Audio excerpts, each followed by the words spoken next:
Sinds vorige week donderdag is er een nieuw college actief in de gemeente Terneuzen. Daarbij zijn 2 nieuwe wethouders ingetreden. Robert-Jan Calon en Valentijn Ramelow zijn vanaf nu wethouder.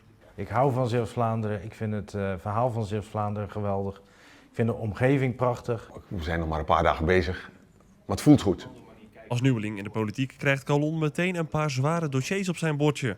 Zo gaat hij zich bezighouden met asiel en de campus in Terneuzen. Als CDA hebben we gezegd, we nemen verantwoordelijkheid.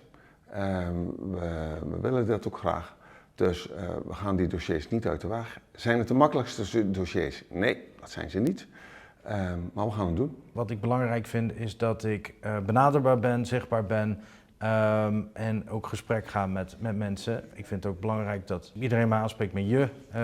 Maar dat is iets heel simpels misschien, maar ik wil gewoon benaderbaar zijn. Aan motivatie was er voor beide geen gebrek. Ze hebben namelijk zo'n redenen waarom ze graag wethouder wilden worden. Ik zie heel veel potentie voor onze gemeente en onze regio. En je ziet wat er gebeurt met ondernemers, maar ook, zou ik zeggen, de passie die er is om iets te doen voor de gemeente Terneuzen, voor hun omgeving. En daar wil ik graag een steentje aan bijdragen. Je ziet en hoort steeds meer roepen en schreeuwen aan de zijlijn. Daar vond ik echt iets van.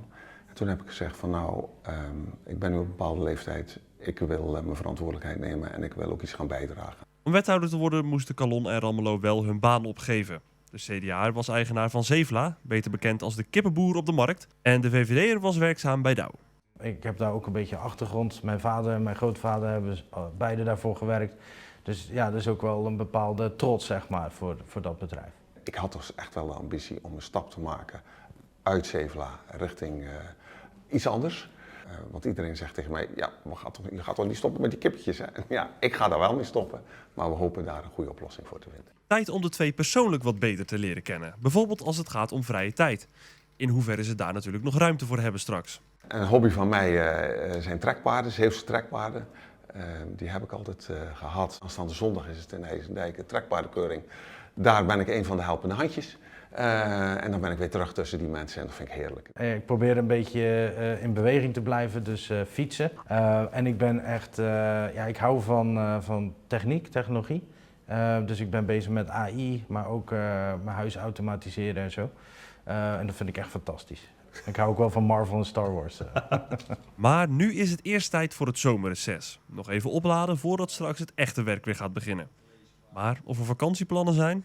Als het aan mij ligt wel, maar mijn vrouw doet nog een beetje moeilijk, dus die moet ik nog mee zien te krijgen. We gaan nog even op vakantie, we gaan een weekje naar Groeden en we gaan nog even 2 weekjes naar het buitenland. En daar ga ik veel lezen, want er is genoeg te lezen, maar ondertussen ook ontspannen. Lezen, en dat zijn geen romans, bedoelt u, maar gewoon de dossiers? Dan gaan we de dossiers lezen, dus de ambtelijke organisatie zorgt dat ik genoeg te doen heb. Maar je hoort mij niet klagen. Ik zie ook wel de uitdaging die liggen in de portefeuilles. Tenminste, die ga ik nog beter leren kennen natuurlijk, maar ook binnen ons college. Dus zin in, maar met verantwoordelijkheidszin. Ik ga mijn stinkende best doen. Dat kan ik iedereen beloven. En daarna wacht ik het oordeel heel graag van jullie af.